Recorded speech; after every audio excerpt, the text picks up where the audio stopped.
All right, right now we have a pursuit. Breaking news in Los Angeles as LAPD is trying to find this stolen vehicle. And Desmond Shaw, live overhead in SkyCal with more. We see Night Sun is on. Hey, Des. Yeah, hey Pat, looks like an allegedly stolen pickup truck here. Whoa, really close to a bicyclist there as we are on Pico Boulevard in the heart of downtown Los Angeles. We heard about this in South LA. First we heard around, it was with the LAPD 77th Division around 48th Street. They wanted to get their resources in place as well as the helicopter before they pulled the vehicle over, knowing that this was a distinct possibility that the vehicle could run, the driver could run, and indeed they are. Now here we are around downtown Los Angeles, and we'll see what the suspect's plan is here to try to get away from the authorities. But you see straddling the line right there onto the wrong side of the road when necessary. There's LAPD's helicopter going through the shot right now as we're at 12th and San Pedro. Obviously, we're still in rush hour traffic. LAPD, boy, they're on this, but we'll see now, wrong side of the road. Sometimes when this happens, we start to see LAPD back off. So we'll see how long they stick with this one, but a stolen vehicle pursuit here in downtown LA, Pat. All right, and we know when it gets to be in downtown, there are a number of moves that some of these drivers try to make, like going to a garage, an underground garage, which makes it a lot more difficult. And we've got some of those tall buildings that makes it difficult as well. Just turn this corner. Is that the car? Oh, I'm looking at something else. Okay, Desmond, I thought he had turned that corner there and started to slow down. He is in the middle of busy traffic, which, you know, is not unusual for downtown Los Angeles. Now, as he is in some, what area is this right now? Is this still Pico? Yeah, it's still kind of the warehouse district right here south of downtown Los Angeles between downtown and the 10 freeway. So the more low-rise buildings, still some, buildings here, 3, 4, 5 stories here as we're trying to keep tabs on this pursuit as they get ready to go underneath us here onto Central Avenue. Kind of been circling around some of these streets, though, now for the last couple of minutes. Definitely making me think that the suspect may have something up their sleeve here. So we'll see. But, even so far with this dangerous driving, we have not seen LAPD want to give this one up. Again, a stolen vehicle pursuit. Unclear if there's, anything else that might be going on with this one. But, well, pretty dangerous. Look at 70 miles an hour blasting through some of these intersections. So, we're not in the heart of downtown LA with the really tall buildings where we have a lot of the commuter traffic. But even still down here, actually, my pilot Dylan telling me we're about to hit some traffic up ahead. And, yeah, look at this. Onto the wrong side of the road, right up here to Alameda. Very, very busy intersection. Let's see what the suspect does. Cutting right through against the red light here in the middle of the intersection. Very stressful, but LAPD is right behind them. They really seem like they want to get this vehicle here. They so far do not seem interested at all in backing off. And that's interesting, Desmond, as you say, so many times we have seen where they do back off because it's the pursuit becomes certainly more dangerous to everyone else in the area, not just to the driver and, of course, law enforcement. And there are a lot of people out driving. Okay, now is he about to get on the freeway? Yeah. So we're right by the East LA interchange, and this ramp is going to take us to the southbound 5. So even though this is actually kind of technically the Santa Monica freeway because of where this ramp is, very close to where we had the 10 freeway closure just a couple of weeks ago. But you see how this is separated right here. These lanes are going to go to the southbound 5. I don't think they're going to have the option here for the eastbound 10. Going to have to stick with the 5. Let's see where this will take them right here. That ramp said that it was going to go to the 5. Oh, okay, just right on and off the freeway, actually. So now we're back off at Santa Fe. So we just went through both the parameters there where we had the 10 freeway closure most recently. Southbound Santa Fe, now look at all this backed up traffic and this driver on the wrong side of the road. Really crazy driving here. And so south of the 10 freeway now, very close to the East LA interchange. My pilot telling me this looks like it might be a dead-end street. So let's see what the suspect is going to try to do. Indeed, it is, depending on where this leads to, though. Yep. Well, there might be another way to get out. Yeah, but kind of into an alley here. Oh, my God, they got to slam. Oh, I was a little bit confused about it. It looked like that was a wall or something from my vantage point, but we're south of the 10. Okay, now they are in a dead end, reversing really quickly. Oh, better not reverse into those cops right there. This could go south really quick. Almost looks like they're losing control of the vehicle here. Wow. Driving really crazy in reverse right now. This is nuts. Oh, they're going to crash this truck here if they're not careful. I'm glad there's nobody out here walking around. Underneath the free. Underneath the bridge stopped? now. Okay, here we go. Wow. Nope. This, I don't think I've ever seen anyone go this fast in reverse, Pat. This is pretty wild right here. And really the nerve of knowing that all those police vehicles and really didn't seem to worry or didn't care, or maybe thinking, well, they're not gonna try to stop me because it would be too dangerous for LAPD, right? So he's just gonna go maneuver himself around the police cars because there was no motion to try to barricade this guy. And I know there's a reason for that, Des, but we have seen it before. But still backing up here, right onto Santa Fe. I mean, didn't even skip a beat. Didn't even try to stop at that intersection right there. That could have so easily ended in a crash.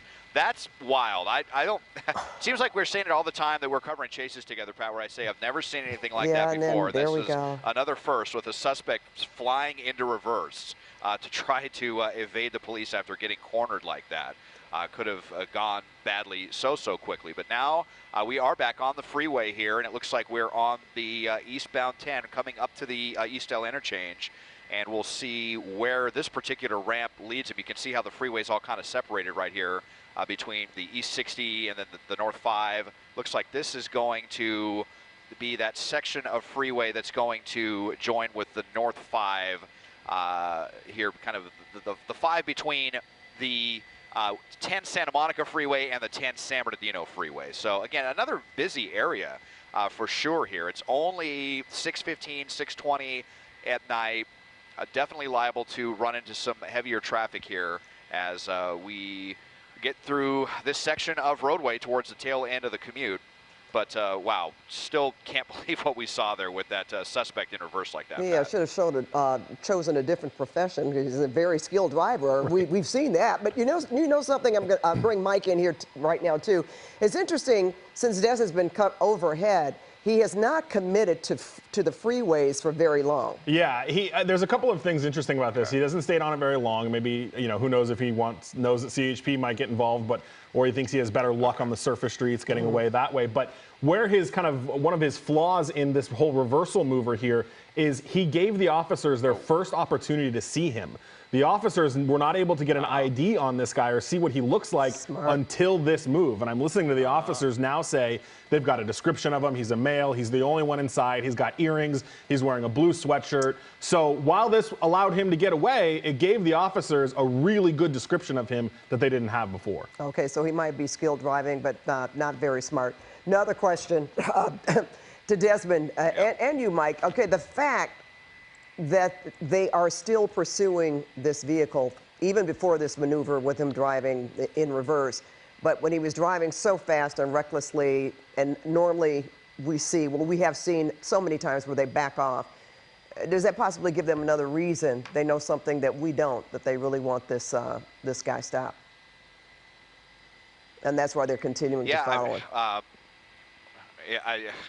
Yeah, it's really hard to say, Pat, because you're right. So most of the time, it doesn't even take that long. They see a suspect driving on the wrong side of the road for 5 or 10 seconds, and they're like, all right, it's time to back off, and they haven't too much up to this point. Now, as we say that, I widen out, and I'm not seeing the units directly behind them at the moment. They're about a block or so behind, and not even seeing the spotlight on this suspect. So I'm wondering if they are kind of moving into tracking mode after everything that happened on this one. And, we are back out onto some narrow surface streets now, making our way into the community of East Los Angeles, Boyle Heights, East Los Angeles here, eastbound on 4th Street. So they may be backing off this one, at least for the time being. Yeah, and really quick, Pat and Des, I'm just listening to some of the radio traffic here. They are trying to clarify the want. They are calling it still a GTA Grand Theft Auto suspect, which would be a stolen car. But now they're going back and forth on whether this was what they call a 211 GTA, which would have been it was robbed from a person, meaning there was a person involved, which could explain the reason they were a little more intensely chasing this. And up until they kind of backed off here, these were officers from 77th Division who were about 2 divisions away from the downtown area. So those 77th Division officers followed them all the way up into downtown. And now we're, of course, in East LA. And now we are technically not in the city of Los Angeles anymore, which could be another reason why they've gone into tracking. And you know what? They're actually canceling it altogether now. I just heard altogether they're canceling it. They've canceled this pursuit. Well, as you said, they have the license plates for the vehicle. They certainly know what the driver looks like. Yeah. And we've seen this happen before, guys, where they cancel these pursuits per se, right? But they're still going to have some eyes. Some unit in the area is going to pay some attention, right? And they could possibly, whenever this guy stops, actually show up. Yeah, and one of the common things too is, you know, I still see the LAPD ship still with it, I think, or still in the area at least. Something the sheriffs do all the time is if this car jumps on the freeway, they'll get CHP involved. And then CHP will swoop in and take it. But, you know, this person's kind of been avoiding freeways. So we'll see. And, you know, Des knows better than I if that LAPD ship is still there. But it looked like they were last I checked. Desmond, what do you say? Yeah, I think we just heard some. I just heard some chatter there. It sounds like they may be pulling the helicopter off of this as well. Wow. And boy, now we got pedestrians out here. And look, I mean, even no one directly behind this guy, and he's still just going through red lights and stuff, getting really close to the pedestrians as well. So extremely desperate driving. And you know, I know it's just a frustrating thing because, you know, 5 or so years ago, this is. I mean, look at this again. Just now they got the spotlight back on. So. We'll see. It's kind of touch and go with LAPD, but you know, 5 years ago, this would not have been a thing that we really talked about all these suspects, you know, getting away. And it's just things have just changed so dramatically. There's been so many high-profile instances of these ending in, you know, terrible crashes where innocent people get, you know, injured or worse. And it's really just things have just changed so much from even just a couple of years ago.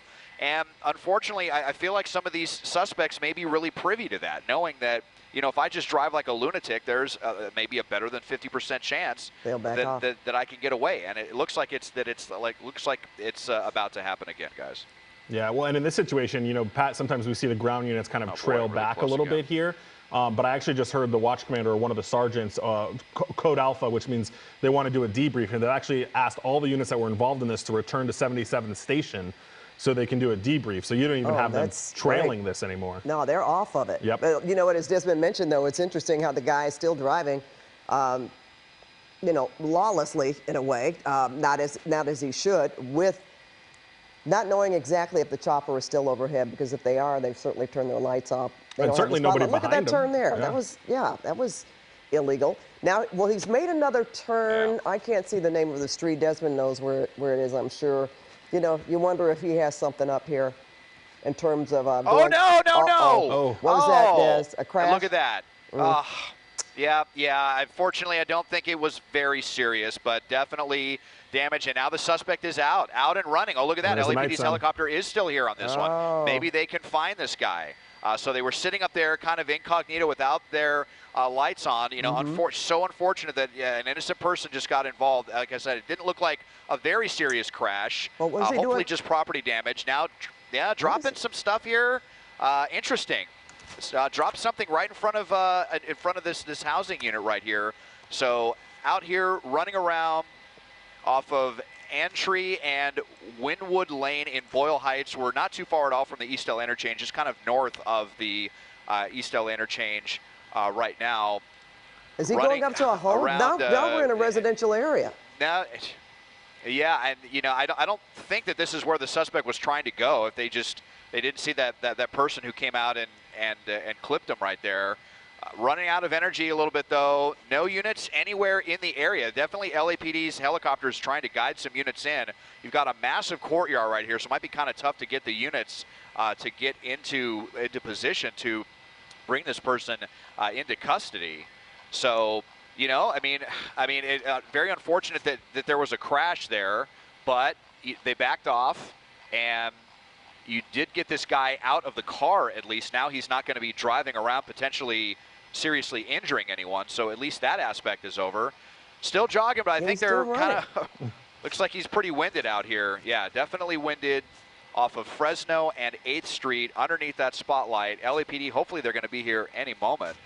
Let's see as I widen out. Not seeing any units yet in place, but Des, real quick, I played back that video where he was looked like he dropped something, and yeah, there were 3 things that fell out of his pocket. One of it looks like to be a glove, but then he reaches down to his ankle, and it looks like he's kind of pulling on his ankle. And I wonder if he's wearing an ankle bracelet. I thought that too. He was trying to get off. He's also smoking. Yeah, he's also smoking a cigarette, which probably explains why he's winded. But yeah, it looked like he was pulling at his ankle. Didn't look like he got it off though. Now, did he go up some stairs? Well, it's in a and is he by himself? home or something, but I think there's a sign right there that says "Beware of dogs," so he better be careful here. But yeah, up on a porch right here, Fresno and 8th Street, showing an address. See if I can get an address on this one. 1144 Fresno, I believe, is going to be the street. Yeah, 1144 Fresno is where the suspect is here. No, is that him? I'm thinking maybe that was LAPD, but yeah, into the side yard here. Now he's out because there's a dog back there, I think. You see that beware of dog? He came in and he thought better of it. Now he's headed down. Now he's running down the street. Running down the stairs, I should say. Yep, okay. Now he's running down the street. Running again. So I'm thinking LAPD may be right behind him, just noticing how he kind of looked behind and he's running. Yeah, because he's hauling. Let's see. No, he's picked up speed. Yeah, actually still no. My pilot, Dylan's saying there's still no cruisers behind this guy. I've got to imagine that the tactical flight officer in the LAPD's helicopter has got to be like pulling his hair out right now that they can't get any units down into this area. So now on the porch of a little home right here underneath a covered porch, very unfortunate for us and LAPD.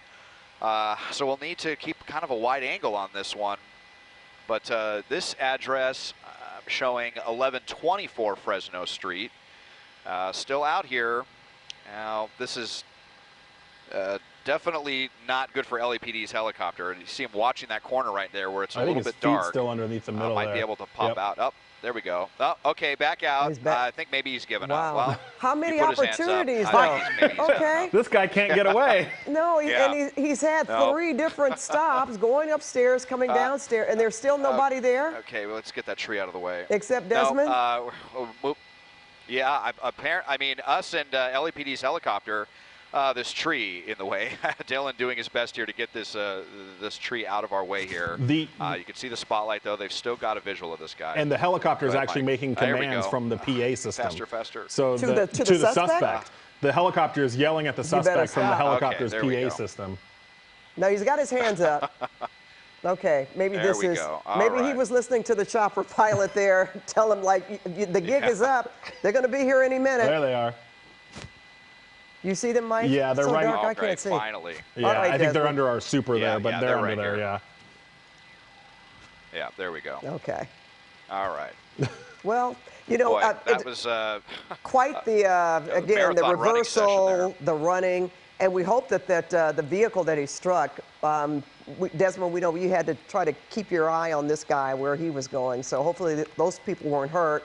If there was, you know, we don't know how many people are in that vehicle right now, obviously, but we do know that there was a crash, and that's what got him out of the vehicle. Yeah. Now he's in handcuffs now.